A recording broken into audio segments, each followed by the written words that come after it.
I scour Facebook for high school reunion groups and fake my way into joining them. It's way easier than you think. As soon as it's an event for like 50 or more people, you can just show up and say you went to the same school. The key is to memorize as many faces and names from the FB group so you can continually deflect any suspicion. Oh, I'm Jesse Green's older brother. I always hung out with Jeff. I'm the history teacher, Mr. Johnston's son. He couldn't be here, so he sent me in his stead. I won't bore you with all the disguises, but trust me, they are infinite. Is it manipulative? Yes. Am I an asshole for doing it? Yes. You can think of me what you want, but I got so burnt out trying to meet people at clubs or using Tinder. In the real world, everyone is so judgy and reserved. You need money, good looks, or connections to stand a chance. Which basically means I have no chance. Whereas at high school reunions everyone is nice. Everyone is trusting. The vibe is amazing. It's like a little slice of paradise where all you do is share warm, honey-soaked nostalgia with people who just want to have a good time.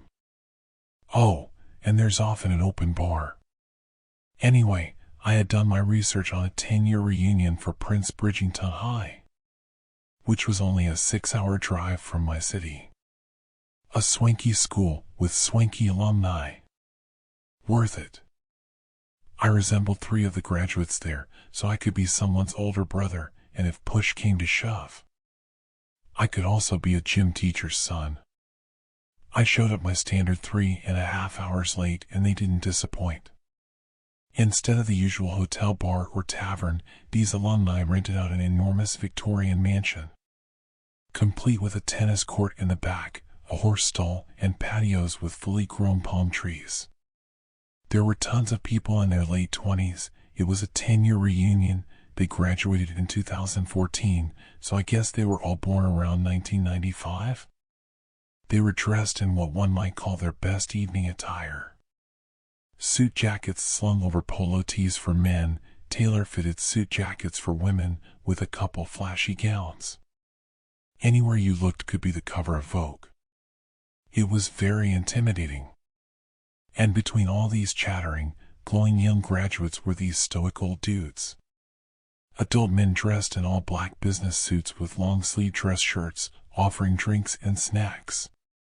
In other words, butlers. Whoa! I thought butlers were like a 1950s cartoon or exclusive to British royalty or something. But people here in Canada still add those? That's crazy. And then I realized something even crazier. I always rented a backup tux to put in my trunk in case the reunion was unexpectedly black tie, which was basically a black business suit with long-sleeve dress shirts, which meant I could literally sneak my way in, pretending to be a butler. Holy shit. You see, I don't really care about making lasting friendships or relationships. And I've given up on one-night stands a long time ago. The reason I crash these high school reunions is to sip on a little socialization. Is it sad? Probably. Does anyone get hurt? Absolutely not. I largely do it twice, or maybe 3 times a year. It's my own guilty pleasure, and I always feel rejuvenated. It's something that chat rooms and Discord channels simply can't emulate. The feeling of being around flesh and blood people. Honestly, I think the world would be a much better place if everyone interacted with an RL crowd once a year, where everyone is only allowed to be nice. It's fun. And this time I could wear my classic black tuxedo while doing it. I had to try. After changing in my car, I watched every now and then as a new guest arrived and handed their key to one of these old guys. The butlers apparently also acted as chauffeurs. Noted. I watched this cycle repeat a few times and saw one of the butlers re-enter through a side door of the mansion.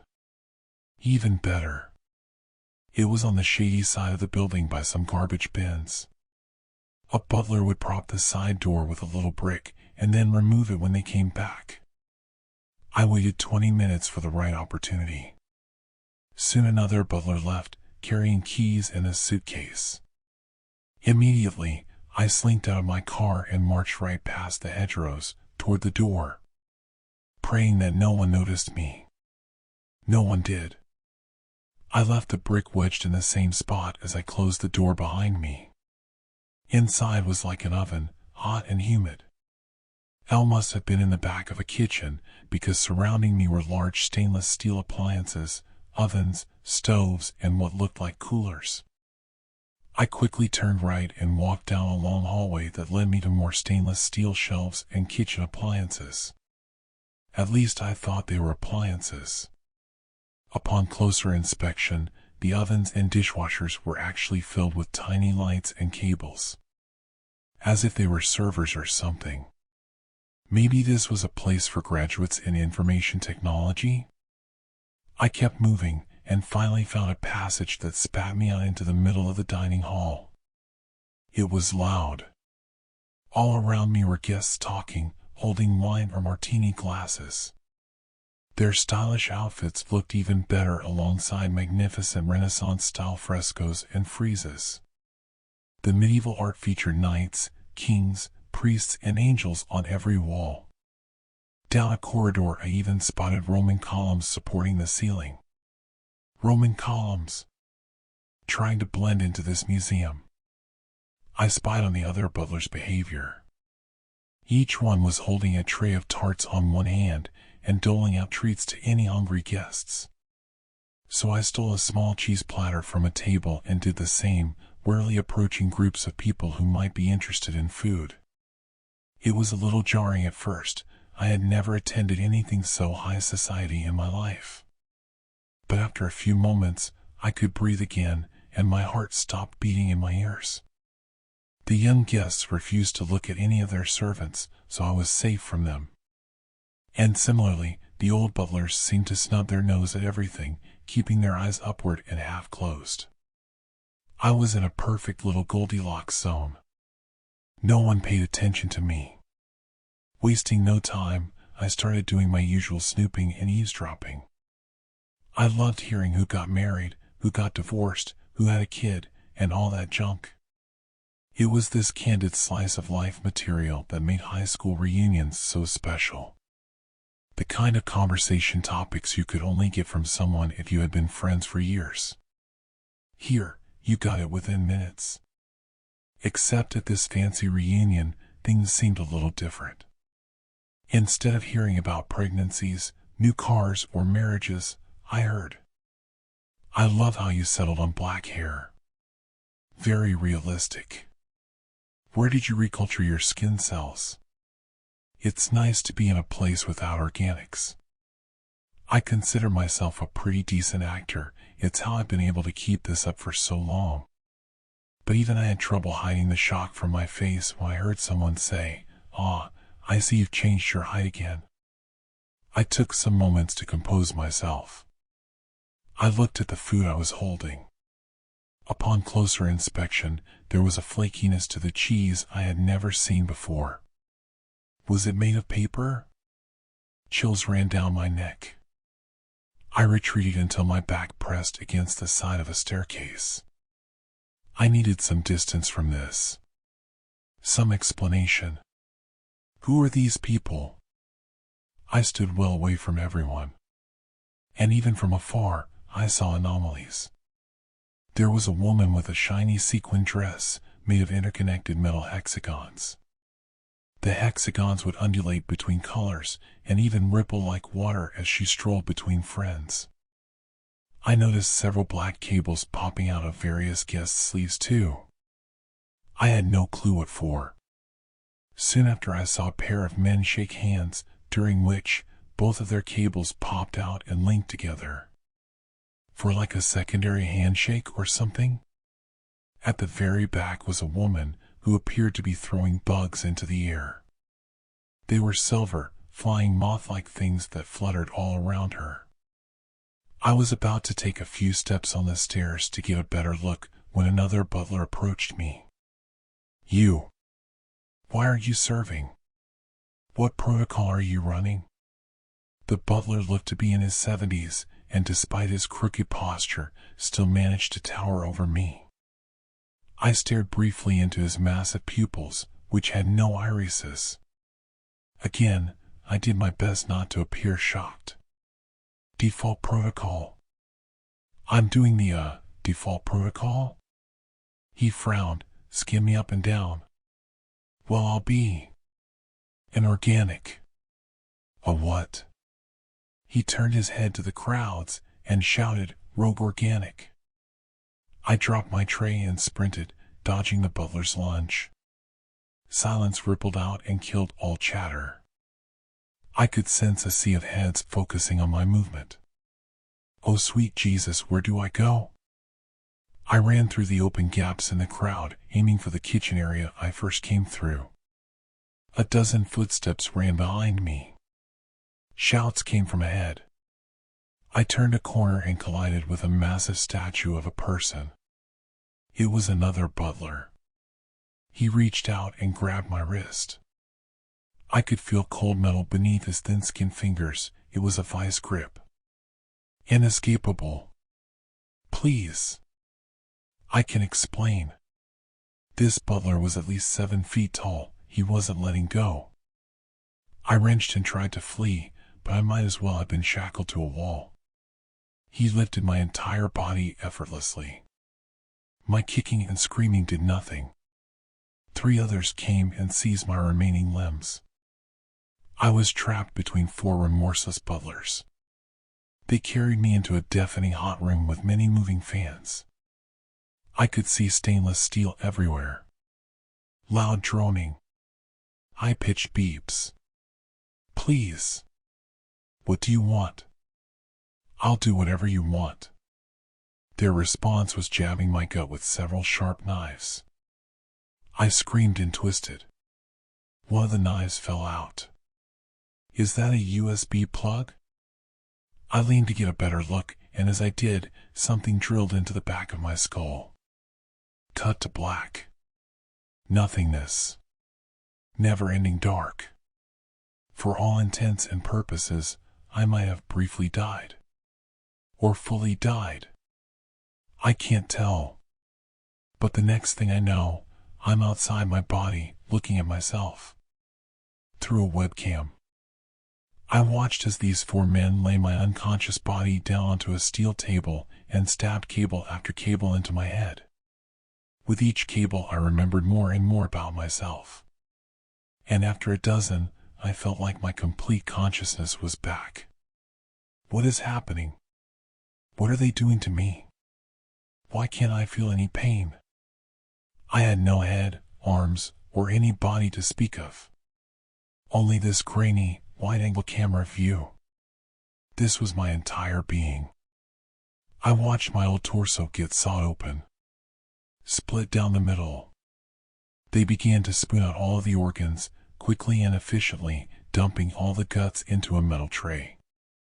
It became a bizarre form of torture, watching my old body get hollowed out, and then stuffed with steel wires and blinking cables. They dumped several mechanical moth bugs inside the stomach cavity. They wriggled and invaded various ends of the body. Then, without any fanfare at all, the corpse was carted away. I couldn't move the webcam. I couldn't tilt or zoom or pan. My vision was reduced to a filthy, blood-stained linoleum floor.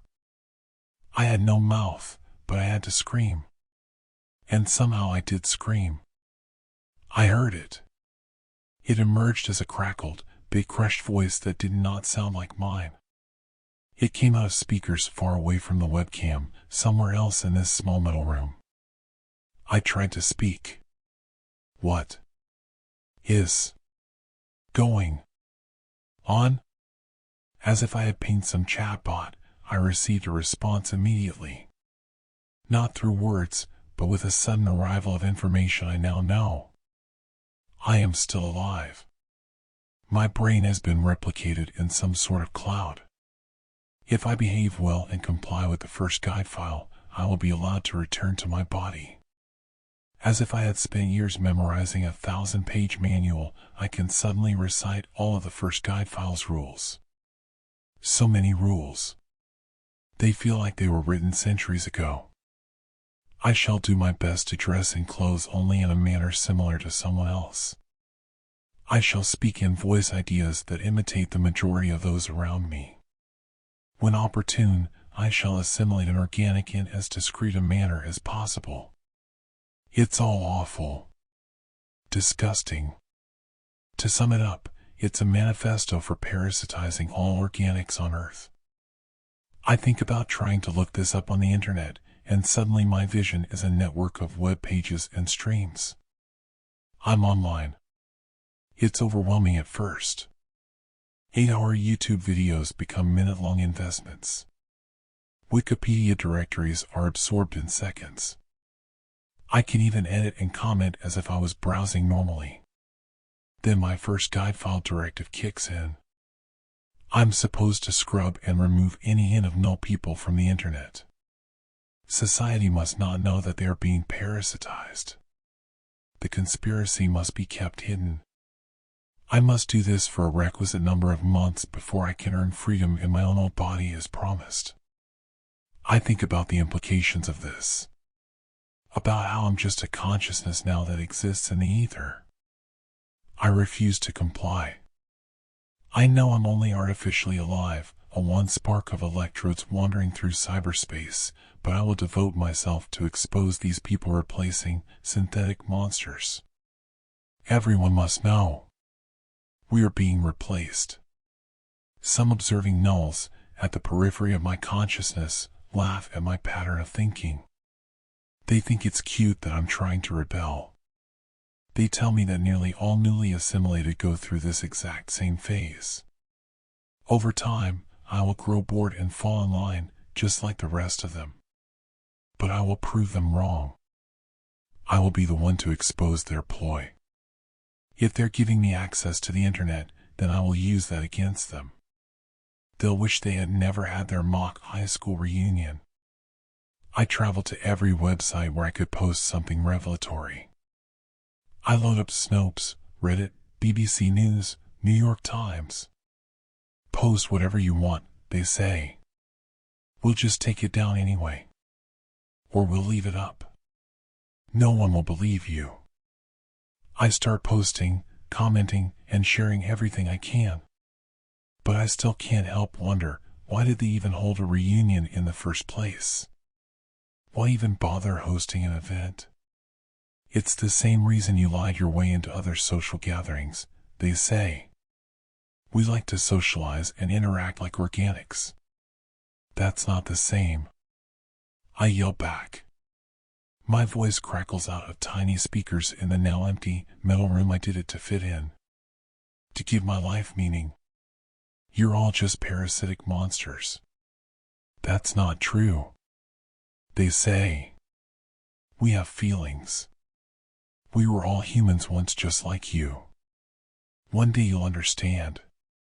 It feels good to meet in person. It feels good to socialize. It feels good to pretend to be human again. City folk don't belong in the country, and they made sure I knew it before I even settled into the cabin I'd already dubbed sanctuary. Only the realtor didn't. The good commission outweighed the guilty conscience, or maybe he really didn't know.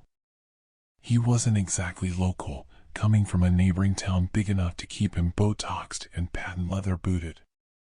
He was only too happy to unload the property on me, a fixer-upper he only had in his inventory as a favor to a friend. He made sure I knew that. Didn't want me thinking the back roads of nowhere were the norm for him. He had bus stop signage to pay for, after all. Despite how beneath him it clearly was, I'm sure the sale contributed enough to keep his veneers blinding travelers for months to come. I'd like to say I moved out to that cabin in the woods with some noble purpose in mind. I was planning to give up the wayward life of the techno-obsessed, or I was returning to nature to become self-sufficient. Something that would make cashing in my life savings really mean something. Something that sounded better than suffering from a midlife crisis. Some people buy fancy cars. Some people buy new faces. I decided I needed to up the ante, just to uproot my entire life and start over. Maybe 50 wouldn't be able to find me if it didn't have my forwarding address. Turns out, in addition to all the crap I'd managed to accumulate in my lifetime as a perpetual bachelorette, the sore knees and aching back were just part of the package regardless of where I lived, and they protested with every box I carried in from the truck. Honestly, there are worse ways to defy mortality than setting up in a genuine log cabin nestled in the middle of 5 acres of hilly woodland. The view from my bedroom window, all dappled light and gently waving maple leaves, was straight out of a Kincaid painting. Sure, I'd left behind an excellent job, colleagues, friends, connections, but here I could breathe deeper, easier. It was a good thing. So I kept telling myself, anyway, all the way to the convenience store I passed on my way into town to get me squared away for my first night in my new home. I didn't think I stuck out that much until I felt the cashier's eyes following me through the aisles. Picking up a pack of toilet paper and a carton of milk never felt so scandalous. I tried not to make it obvious I knew she was watching. She didn't try to hide it at all, and I stuffed my basket full of items under her half-lidded scrutiny. "You new around here?" she asked when I approached the counter, unable to avoid paying any longer. "Yeah," I said, short and sweet and with a smile. Her thin lips smacked together as she dragged my eggs across the barcode reader. "Whereabouts you from?" I told her. She smirked, unimpressed, unhurried, as many UNs as she could fit into one expression. "What did you come all the way out here for?" "Change of scenery." "Big change." "Kind of the point." She flicked a plastic bag open and dropped my chips inside. "You bought the Cordell place, didn't you?" "The house on Hillwood." "How'd you know?" I asked, though I figured there weren't too many other options to pick from. "'Cause it's always the Cordell place with people like you." "People like me?" "The ones who don't know better. Those woods out there, never mind." "No," I said, suppressing the amusement at the cliché stereotypes playing out between us. "Tell me." "I want to know." "You all say that, but none of you listen." "Why waste what little breath I've still got left?" "Because maybe I'll listen." She eyed me from beneath lids smudged with faded blue shadow. "Fine. At least then I can say I warned you." She put down the eggs she'd been about to scan and settled back on her stool, arms crossing. "Folk like you like to understand things. To find reason. That don't work out here. Some things don't need explaining, they just are." "Got it. Thanks." "You don't got it though. And you won't. Not until the knocking starts." I lifted my eyebrow and she chuckled. 3 knocks at midnight. That's how you'll know it's there." "That what's there?" "Doesn't matter," she said. "Don't go looking, don't try to figure it out, don't even get out of bed. You hear the 3 knocks, you just accept it's out there and you leave it be." "What if I don't?" She sighed, relaxing from her storyteller pose, and snapped open another bag. "Then I'll be saying all this again in another 6 months or so to whoever buys the Cordell place from your next of kin." I didn't believe any of it, of course, and left with my groceries and the impression I'd just been treated to a particular brand of small-town charm. Night is different out in the woods. Quieter in some ways, but so much louder in others. The trees creak. Insects chirp in a never-ending chorus.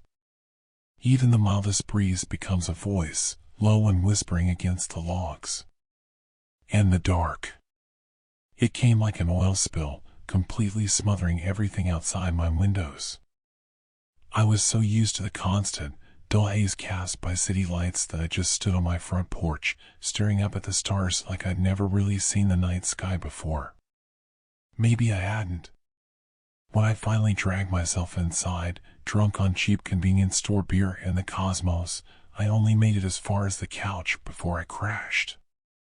Those same beers woke me up hours later and I lurched, half asleep, for the downstairs bathroom to empty my bladder.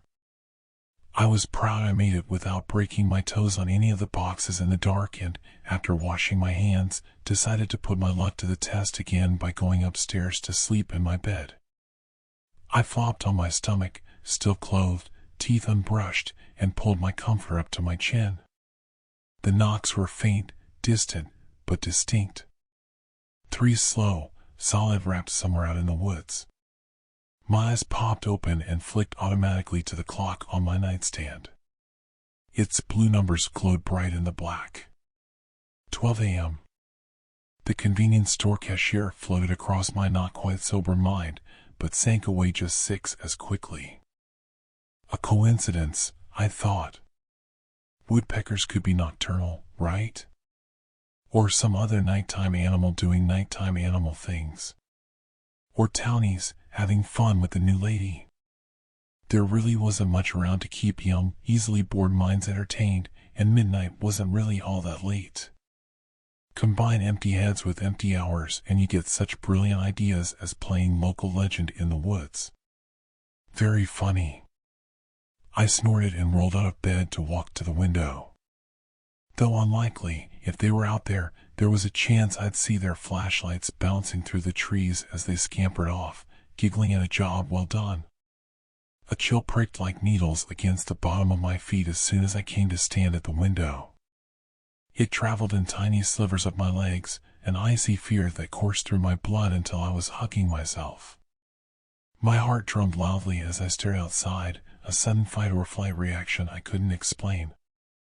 I had to fight the urge to turn and jump back into bed like I had when I was a little girl afraid of monsters reaching out from the underside to grab me. There was nothing for me to be afraid of. Only the woods. Only the dark. I had to back up a few steps before I could make myself turn around and face my room again. A deep, shuddering breath escaped me. I crawled quickly back into bed. It was only once I cocooned myself tightly in my blankets that the fear began to ebb and my thoughts cleared. It had been a while since I'd been drunk last, even longer since I'd had such bottom shelf stuff. Lower tolerance and lower quality apparently made for one hell of a hangover. Even with this justification locked in, I didn't look at my window again for the rest of the night. The next morning, I treated myself to breakfast at a local diner, both to see more of the town and to soothe any lingering frazzled nerves. The first night in a new place, especially one so far from what I was used to, was bound to come with some jitters. Nothing a hearty bacon and egg sandwich on an everything bagel couldn't fix. The waiter who served me was a cheery sort, all bright-eyed and bushy-tailed, which was a nice change of pace from yesterday's cashier. We made small talk when he stopped by with coffee and again when he delivered my food, but when he brought the check, I couldn't resist steering the topic a little closer to home. "You know the Cordell place?" I asked lightly, holding his pen and the signed check hostage. "Sure," he said, suddenly not quite as bright-eyed as he looked down at his grease-stained shoes. "Just moved in. I heard a funny thing from someone about it, something about 3 knocks. Yeah, it's just something you hear." "I did," I said. "Hear it, I mean." "The knocks. Is it a hazing thing? The locals trying to run out the city's slicker?" He didn't laugh with me. "Don't," he said softly. "Sorry? It's just one of those things. It happens. Don't worry about it." "But what is it?" His nostrils flared slightly and he shifted uncomfortably. "You should just ignore it." I tried to find any sign of teasing hiding in his strained expression. "Some things just are," he said, sounding very much like the woman from the day before. "It's best just to leave it. Don't ask questions. Don't look for it. If you leave it alone, it'll leave you alone. But you have a good day, ma'am." He snatched his pen and the check away and was gone before I could reply. Wandering through town for the rest of the morning revealed two things. There wasn't much town to wander through, and everyone had the same reaction to the Cordell place. Best not to go out after dark. You'll hear things sometimes. Just ignore them. Just mind your own business and you'll be fine. All their warnings only served a single purpose, to make me wonder what was in those woods. 11:59 p.m. I was sitting in a chair in front of my bedroom window. The moon was bright, lining the trees in muted, silver light. The hour turned. 3 knocks rang out from the woods, as solid as the night before, but slightly faster. And closer. My fingers curled around the collar of my shirt and I leaned forward, breath becoming shallow as I searched the dark. My stomach churned, like worms wriggling in rain-drenched soil, and the hairs along the back of my neck stood on end. A shadow stood at the edge of my property, impossible to make out in detail, but nearly as tall as the trees themselves. Its shape was almost humanoid, but the head was wrong. Too long, too narrow. And it was watching me watch it. I flung myself out of the window and squeezed against the wall, my eyes shut tight and hands clasped over my ears, though it hadn't made a sound except for the 3 knocks. At some point, I peeled myself out of the corner and peeked out the window again, but the silvery moonlight shone only on empty woods. I needed answers, and I needed them now. The only person who'd spoken frankly about whatever was out there was the convenience store clerk, so I drove over as soon as it was open. Fate or luck or maybe just a really convenient schedule had her sitting on her stool behind the counter when I yanked the door open and stormed inside. She took one look at my tangled hair and dark-rimmed eyes and tooted under her breath. I told you not to look. What the hell is it? I told you, some things just are. No explaining it. There's gotta be. You people, she exhaled through her nose, always wanting a clear answer. Well, here it is, keep looking, and you'll find out. I stared at her, hands flat against the counter, chest heaving, feeling like I was on the verge of losing my mind, and she just shook her head like a disappointed librarian facing down a kid who won't shut up. Ain't nothing I can do for you. I clawed my hair away from my face. I just want to know what's going on. You answered its knocks, you looked, you asked questions, now you're complaining that it's coming to answer in return. I sped away from the store, mind racing as quickly as my car. I was not a believer in the supernatural or paranormal or whatever else falls under the category of Stephen King schlock, but this wasn't a matter of belief. I had seen it, this knocking shadow, with my own eyes. I had felt the fear that radiated off of it. And I was certain with every fiber of my being that I had to get away. I careened onto the mile-long driveway leading to my cabin, trying to concentrate enough to come up with a list of absolute essentials to grab. I didn't realize that with each item, my foot was pressing just a little harder on the gas, that I was going far too fast for that little strip of dirt road, that the final curve was just a hair too sharp. The tires skid. I screamed. The trees closed in. A shrill chorus of crickets woke me into darkness. I didn't immediately know where I was, only that side of my head was pounding miserably. When I touched it, shards of window glass fell from my damp, sticky hair. Little by little, I pieced together the last things I remembered, and groaned. I must have hit my head in the crash, I said aloud to help orient myself. My voice sounded dry and gummy. What time is it? 11:57 p.m. Panic surged within me and I fumbled for the seatbelt latch. Everything felt dreamlike and slow, though fear blazed within my sluggish mind, compelling clumsy fingers to work faster. Finally the lock clicked and I was free, but when I attempted to shoulder open the door, it refused to budge. I tried again to the same result. A tree, I realized. I'd spun off-road and ended up pinned against a tree. Desperation was the only thing that got me over the center console and into the passenger seat. I scrambled to find the handle in the dark and almost cried out in terrified joy when my fingers closed on it. I had just begun to pull when the whole car shuddered. Knock. Knock. Knock. I fell back against the seat, fear closing my throat, and covered my mouth with both hands. A heavy step dragged against the ground at the rear of the car. A dread I'd never known bore down on me, squeezing me into as tight a ball as I could manage. The taste of iron filled the back of my throat, blood from biting down on my tongue, and raw, unfettered fear.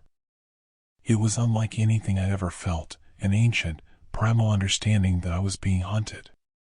That I was about to die. Another step and the car rocked when something large and heavy brushed against it. A shadow filled my window. I had answered the knocks. I had looked. I had asked questions. I'd given it attention. The window next to my head pressed in. Cracks formed from its center, spreading outwards. "Don't answer," my own voice screamed in my head. "Don't look." I tucked my forehead against my knees and clamped my eyes shut as the window burst inward. Tiny pebbles of tempered glass rained down on me. "Don't answer. Don't look." A smell I could only think of as death seeped in with the night air. Midsummer roadkill, a stagnant pond, rot. It was oily and thick, coating me like a humid mist. I heaved, but swallowed my stomach contents back down to avoid making a sound. What felt like multiple, thick fingers, a dozen or more, poked and prodded my side and shoulder, tugged at my hair, pushed at the small ball I'd turned myself into. Heat rolled off of them, scorching my skin with the sting of extinguishing matches, and a rumble vibrated through the car until the keys shook in the ignition. A rough appendage dragged down my cheek to my neck, leaving a hot, slimy trail across my skin. Its tongue, my thoughts reeled, sick with horror. "It's tasting me. Don't answer. Don't look." A sudden shriek tore through the night, and I almost joined it with a scream of my own, but the finger things grabbed my arm and yanked hard. My head slammed into the top of the broken window, mercifully dazing me into continued silence. My shoulder twisted with a loud pop, and fire spread across my chest. A howl burned beneath it, but I ground my teeth together to keep it from getting out. It pulled again, trying to tear me out of the wreckage, but I sank down into the wheel well and wedged myself as far under the dashboard as I could manage. My arm still dangled limply in its alien grasp, but I did not look. I did not scream. I did not answer. It shrieked again, and the roof of the car caved inward over the back seat beneath a slamming weight. My arm was released and fell uselessly across the passenger seat. The night went still and silent. It wasn't until the sun began to rise that I pulled myself, sobbing and screaming, out of the car. Raised, blistering welts and bruises dotted my body. Every movement was agony. I wasn't even sure how my arm was still attached. But I was alive. As I limped my way down the driveway toward my cabin to call for help, I swore I would never spend another night at the Cordell place. I would send movers to get my things, put it up for sale, and I would never look back. And I would never try to figure out or explain what happened to me there. Some things are better left alone. The abandoned complex loomed overhead, a labyrinth of twisting hallways, underground tunnels, and dark basements. It was, at one time, the largest psychiatric hospital in the state. It consisted of 4 entirely separate buildings formed into a pattern like a cross. In the center of the 4 structures stood a fenced-in rec area. Rolls of razor wire covered all 3 of the tall, rusted fences surrounding the rec area. A no-man's land where staff would have walked ran between each of them. Rusted basketball hoops were driven into the cracked pavement. Ancient benches were scattered haphazardly around the area, many of them hanging askew and broken. Rolling hills covered in dark, silent woodland surrounded the mental asylum. I saw about a dozen cars already parked in the front lot. Small crowds of people stood, giving anxious glances towards the buildings. They turned their heads as I pulled in, many glittering eyes following the progress of my truck as I parked it and got out. None of them looked older than 25. I walked over, stepping over the deep potholes in the parking lot that reminded me of small bomb craters. A spiderwebbing series of cracks ran through the entire parking lot, with much of the cement heaving and askew. Broken shards of glass from the smashed windows of the hospital shimmered on the edge of the lot like thousands of twinkling stars. "Hey, new guy," one young girl with blonde braids and dark sunglasses cried. She wore a tight pink shirt and short shorts that left little to the imagination. "Over here. It's about to start in a few minutes. You better hurry up." I looked down at my watch, realizing she was right. We were all supposed to be there exactly at sunset. I had gotten lost trying to find the abandoned mental asylum, a fairly easy thing to do, seeing as many of the signs had long ago rusted away. I had left over an hour early, but after missing the small dirt road that wound up the hill towards the asylum, I had wandered in circles for miles through barely visible paths made of loose stones and flooded tire grooves. Breathless, I caught up with the group of people. I didn't see Mr. Feast here yet. I counted the crowd, realizing there were 12 people here including myself. With Mr. Feast, that made 13. Just like the final supper, I thought to myself. "You almost missed the bus," the pretty blonde girl said, giving me a faint half-smile. Her teeth glittered white like a movie star's. She was photogenic indeed, exactly the kind of face a major YouTube influencer would want in a competition. She held out a slight hand to me, and I shook it. "I'm L.A. "I'm Michael," I said, smiling. I glanced at the crowd, seeing it was about half male and half female. At that moment, a cheer went up. I looked around, confused. I saw everyone staring straight up. I heard the whoop whoop whoop of helicopter blades slicing the air. The helicopter descended slowly, its exterior as bright red as a fire truck's. It had a giant image of Mr. Feast's face across the side, with the words Feastcopter beneath them. Hanging out the open door, the grinning face of Mr. Feast looked down on us. "Hello, everyone," he cried as the helicopter lowered gracefully, its body spinning as a counterpoint to its whirring blades. It landed with a soft thud that shook the cracked parking lot beneath our feet. The crowd continued to clap and cheer, and I rapidly joined in, the feeling of elation and excitement becoming rapidly infectious. "Welcome to the competition." "We love you, Mr. Feast," one of the girls shouted, and the cheers grew louder. Mr. Feast's friends and crew got out, unloading equipment in a massive glass box filled with money. Mr. Feast turned to the nearest camera. He gave a thumbs up, the frantic crowd cheering in the background of the shot. "Would you spend the night in an abandoned mental asylum?" Mr. Feast asked the camera, his blue eyes twinkling as he gave a small, mischievous smile. "How about the week?" "Well, our contestants here have agreed to stay in the most haunted mental asylum in the history of the United States for as long as it takes. It has been abandoned for decades, and as you can see, its condition is somewhat suspect. It has thousands of feet of underground tunnels and many hundreds of rooms located across 4 buildings. Whoever lasts the longest without leaving the buildings wins $500,000. The crowd cheered as the camera panned to a locked glass box 5 feet tall and 5 feet wide filled to the brim with money, all of them $100 bills. All contestants will get a backpack filled with bottled water and a single flashlight, but no food, no blankets, no sleeping bags, absolutely nothing.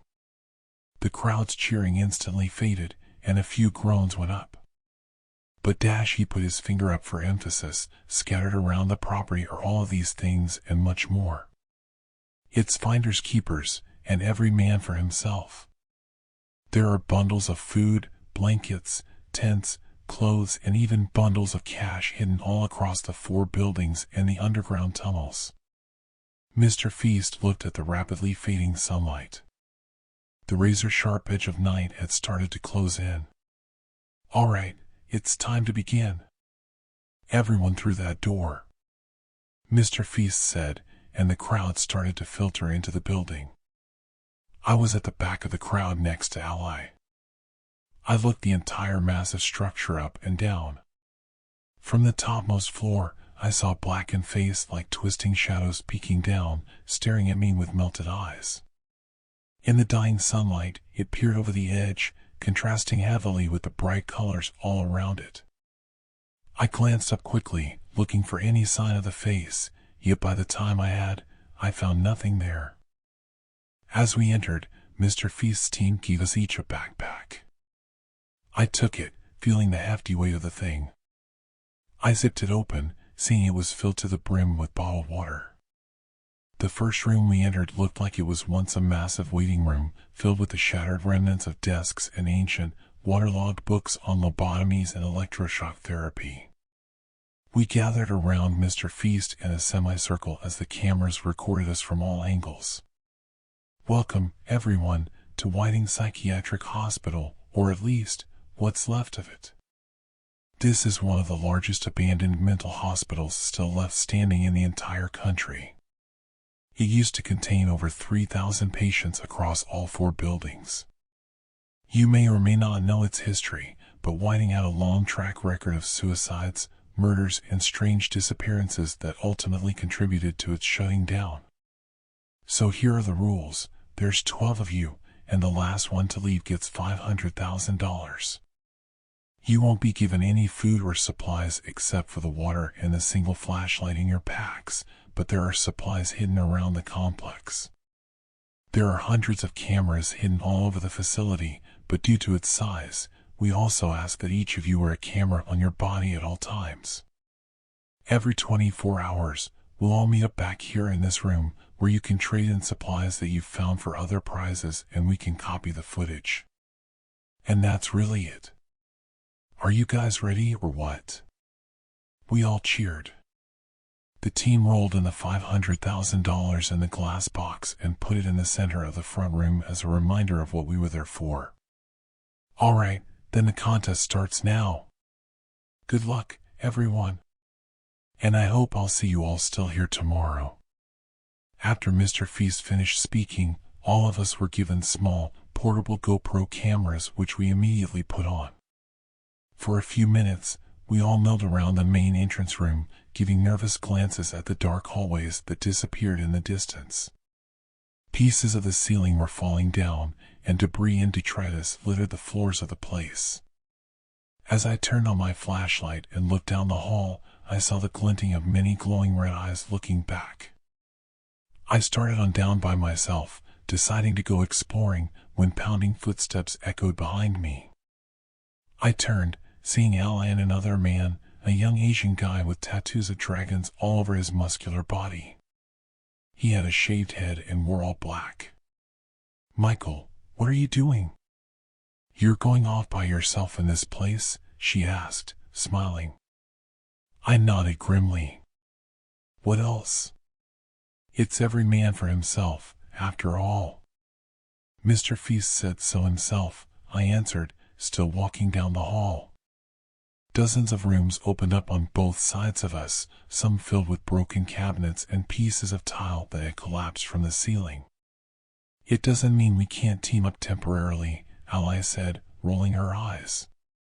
"You'll go crazy if you get lost in this place by yourself, and we don't know how long this could go on. What if it goes on for a week or 2? You're going to stay by yourself in a potentially haunted asylum the entire time? By the way, this is Marco. He's fine." She indicated the young man with a lethargic wave of her hand. Far behind us, I heard voices scattering and fading away as the contestants began exploring various hallways of their own. "What's up?" Marco said to me. I nodded. "You guys creeped out yet, or what?" I asked. Marco laughed sarcastically at that. "The creepiest thing in this place are the rats and spiders," he said with bravado. There's no such thing as ghosts or anything. I think we all know that. No, I don't know that, Ally said. No one's ever disproven them, after all. Yeah, and no one's ever disproven unicorns either, Marco said, rolling his eyes. We walked together in a tight group down the hall, our flashlights bobbing in chaotic patterns. A stairway opened up before us, spiraling down into the darkness. It had ventilated metal steps. An ancient, rusted sign covered in dust and debris said, "Basement." "I bet there's supplies down there," I said as we headed down the creaking steps. At the bottom of the stairs, we found a concrete room filled with broken crates and machinery. Ally began looking through the crates, flinging each one aside as she found nothing useful. Marco and I reached down to help when Ally gave a gasp. "I think I found something," she cried, flinging open the top of a black metal box only about a foot across. She looked inside for a long moment, her face turning pale. She dropped the metal box with a clatter and stumbled back, tripping. "What is it?" Marco asked in a worried tone, moving forward. I followed close behind him, glancing down at the black box. It stood open on the floor, its lid hanging askew. Inside, I saw a human foot. The skin still looked fresh and pink.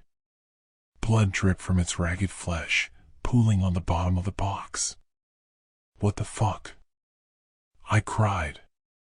"What is this, some sort of sick joke? Does Mr. Feast think this is funny?" Ally shook her head as she lay on the floor, trembling and sick. "I don't think Mr. Feast has anything to do with this," she answered nervously. "I think we need to get out of here." "No way!" Marco yelled angrily. "Haven't you ever watched his stuff? He tries to fake people out all the time. This is probably just some Halloween prop." As if to prove his point, he reached down into the box and grabbed the severed foot with his bare hand. He gave a startled gasp and released it, staring at the clotted blood sticking to his palm with disbelief. "Oh God, it's not a prop." He shook his hand frantically, sending dancing maggots and drops of blood flying off in all directions. "We need to get the police here," Ally said, her blue eyes widening. "All of us had our cell phones taken away at the beginning of the competition." "All right, let's just turn around and head back towards," Marco began saying when a ragged breathing rang out in the shadows behind us. I spun, staring into the piles of crates and rusted machinery. My breathing came fast and shallow. The white LEDs of the flashlights bounced off the corners and detritus in rapid trails.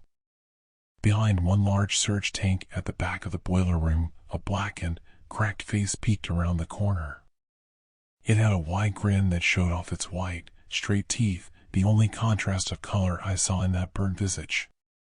When it realized that we had noticed it, it slowly disappeared behind the machinery, its body slinking away into the blackness. The stairs heading back up were in that direction, behind the machinery we had wound our way through when we first came down here looking for supplies. I looked behind me in panic, realizing that the room continued. A claustrophobic, dark stairway heading down below the basement loomed only 20 feet or so behind us. "There's something there," I whispered nervously, keeping my voice as low as possible. Marco gave me a strange look, but Ally only nodded. "I saw it too," she whispered back. "Do you think this is all a joke? Maybe Mr. Feast is just fucking with us really bad for some reason. I think that, regardless, I'm not going over there for all the money in the world," I said, backpedaling towards the stairs. "I have absolutely no desire to find out. Let's go this way. Maybe we can find another way to the exits. Then we can get some help and figure out what's really happening here." Down the cramped concrete stairs, we found a series of tunnels with metal pipes. The corridor split off into 4 different tunnels, each of them so short that we had to crouch to make our way through. "God, I hate small spaces," Marco groaned, looking visibly sweaty and shaken. Are we going to talk about what the hell that thing even was? Ally asked, her entire body trembling as if she were freezing to death. Her teeth still chattered, and in her eyes, I saw reflected the same existential and mortal terror I felt in this place of ghosts and shadows. Well, you know what they say about this place, Marco said cryptically. Both Ally and I shook our heads. We continued to walk straight forwards through the cramped subterranean tunnels. I hoped it would come up into another one of the buildings soon so we could call for help and find out why the hell a rotting, dismembered human foot was being kept in the basement. You guys never heard what happened here? No, obviously not. Are you going to just keep stringing us along, or are you going to tell us? Ally said, a bit of her old sarcastic self coming back. She made a feeble attempt to roll her eyes, but she was still too badly shaken from seeing the burnt man in the basement. Well, there was a lot of shady shit going on here back in the day, lots of unnecessary lobotomies, forced electroshock therapy, political prisoners kept here drooling on high doses of antipsychotics, even torture and suspicious deaths. They were always ruled as suicides, but people started to wonder, and the patients were growing very unhappy. So one night, when the majority of the staff had left, the patients staged an uprising. They had made homemade weapons, pulling screws out of the walls and sharpening them and wrapping them in cloth, collecting discarded syringes and wrapping dozens of them together in tape, things like that. Just prison shanks, really, but they worked. The nurses, doctors and security guards were surprised and quickly overrun. The staff were all kept as prisoners, tortured for days on end as the police surrounded the asylum, trying to negotiate the release of the hostages. When the cops finally stormed it, they found all of the staff dead, many with their hearts cut out and their eyes removed. Their bodies all showed signs of extreme physical torture. Many had hydrochloric acid and bleach injected into their veins, as well as other, even more horrible things I'm not going to mention down here. Some of the doctors who performed the worst of the experiments were doused with chemicals and set on fire, left to slowly burn alive. Their blackened, tortured bodies were found by the police in the same surgical rooms where they had tortured so many patients with brutal treatments. When the police stormed the place, they were so horrified by what they found that they mowed the surviving patients down, shooting them one by one like dogs. By the time it was over, there were no living witnesses, Marco said, his voice echoing off into the distance down the snaky network of tunnels. Shit, I whispered grimly. This place is definitely haunted.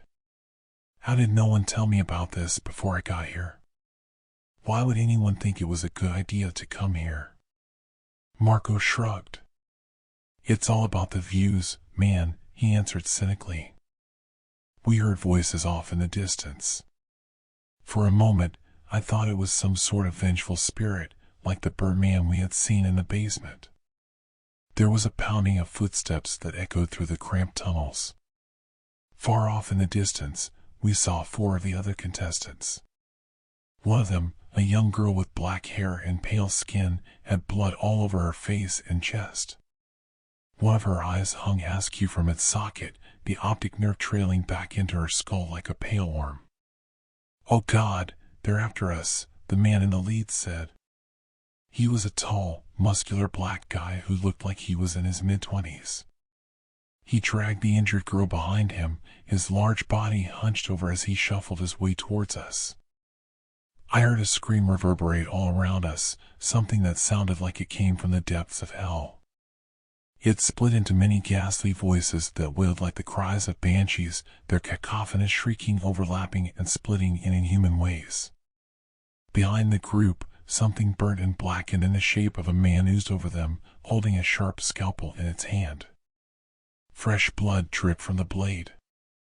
Other pale, emaciated forms slunk in the shadows, twisting their naked bodies as they crawled forwards on all fours. Their black, rotted teeth gnashed and bit the air as a smell like a suppurating wound filled the tunnel. The group of eldritch monstrosities loped forwards, catching up quickly with the group. The burnt doctor swung his scalpel at the injured girl's neck. With a squeal like a strangled cat, it stabbed deeply into her flesh. Blood spurted from the wound in a spurting blossom that sprayed the muscular black guy in the face. He screamed, wiping at the crimson streaks that dripped from his eyes and into his mouth. One of the pale, crawling abominations leapt through the air and onto the black man's back. It sunk its sharp, rotted teeth into his neck. The man spun in circles as he screamed, trying to smash his back into the concrete walls surrounding him on all sides like a coffin. That was all I needed to see. Without a second thought, I turned and sprinted blindly away. After a few moments of hesitation, I heard Marco and Ally's heavy footsteps follow after me. Within moments, a few of the abominations had broken off from the main group feasting on the corpse of our fellow contestants. They loped towards, their strange bodies writhing and twisting. The pale, crawling ones had eyes like dying comets as they reflected the white glare of our flashlights. As blood dripped from their rotted mouths, they gnashed and bit at the air. I sprinted for my life with Marco and Ally close behind us. I heard the ragged, diseased breathing of the abominations drawing ever closer, like the death gasps of many dying bodies pressing together on all sides. Marco stumbled and fell. I glanced back as the pale, naked creatures crawled over his body, piling on top of him. They ripped into him with their teeth, dragging long strips of flesh and skin off his kicking, seizing body. His agonized screams followed, echoing down the chamber like the cries of the damned. "There's a light up ahead," I cried, a surge of hope like lightning blasting its way through my chest. Some dim, pale moonlight streamed down at the end of the tunnel. I glanced back, seeing the blackened, burnt bodies of the doctors stumbling close behind us, gleaming scalpels dripping with blood clenched tight in their undead hands. We sprinted up the stairs with Ally close at my heels. The burnt, undead corpses of the doctors stumbled forwards at an inhuman speed. I heard Ally give a cry of surprise and pain behind me. I glanced back, seeing a deep slash across her neck. The doctor was so close to me that he could have reached out and touched me. He got me. Ally screamed as crimson rivers flowed down her pale, perfect skin. The pain seemed to give her a shot of adrenaline. She tore off in front of me, winding her way up the stairs. In front of us loomed a basement, a boiler room filled with surge pumps and all sorts of ancient, rusted machinery. The diseased breathing of the doctors seemed to tickle the back of my neck. I weaved through the machinery, seeing Ally in front of me, holding something long and black, covered in streaks of rust. I realized it was a metal pipe she must have just found laying on the basement floor. "Come on," she screamed. "It's right behind you." She waited like a baseball player about to go for the ball. I sprinted past her and she swung the pipe. It whirred through the air. I heard a cracking of bone and the ring of metal. Ally stood over the body of an undead doctor. Its head was caved in. Its skull looked like a smashed pumpkin. Maggots and rotting brains oozed out of the crater in its head. "I did it," she cried triumphantly. "I killed." Her cry was cut off as another blackened figure slunk around behind her. She turned at the last moment. A panicked scream ripped its way out of her throat. It was cut off as the scalpel sliced her neck wide open. A waterfall of fresh blood soaked her pink clothes in clinging crimson streaks. She stumbled forward, clutching at her neck as a strangled sound like a drowning gurgle bubbled from her throat. Without looking back, I ran up the stairs and down the hallways. I saw the doors at the end. Just as I got near, a pale face with rotting teeth peered around the corner from the nearest room, grinning. I stopped in my tracks as it scampered out, followed by a few more of the naked, crawling abominations. I turned, deciding to run in the opposite direction, but down at the end of the hallway, I caught a glimpse of a blackened body writhing towards me on twisting legs with a long scalpel clenched tightly in its rotted hand. As the creatures closed in on me from both sides, The door at the end of the hallway opened suddenly, slamming against the concrete with a booming echo. The pale creatures turned as Mr. Feast and his crew ran in, each holding a long black shotgun. They racked them as they ran forward, aiming at the pale creatures with the cataract eyes that surrounded me. They fired. The gunshots echoed like bomb blasts through the narrow hallways, and the creatures' heads disintegrated into bone splinters and rotting gore. As a path opened up, I ran towards the exit. Mr. Feast motioned me forward frantically. "You need to get out of here," he screamed at me, turning to cover my retreat. "Something's gone wrong. Everyone's dying." I said nothing. I didn't need to. I knew. I had seen it all myself, after all. As we made it outside, Mr. Feast threw his shotgun to the side in disgust. It landed on the grass with a dull thud. Under the pale moonlight streaming down through the clouds, he bent over, retching. His face looked pale and sweaty. He rose unsteadily. Mr. Feast grabbed his temples, a look of stress and utter hopelessness crossing his face that I had never seen before. The mask of confidence and joviality he always wore cracked, revealing the true man hiding underneath. "God, this all went so wrong," he whispered to himself. "They're all dead, aren't they? It's just you left?" I nodded grimly. Mr. Feast turned, pulling at his hair. "Fuck," he cried, pacing in circles. He stopped suddenly, looking up at me. "Wait a minute. This might not be so bad. Everyone will want to watch this, right? Hundreds of millions of people will want to see what happened here tonight." I could only stare at him, dumbfounded. Marco's cynical words came back to me then, echoing through my head like the fading cries of the damned. "It's all about the views, man.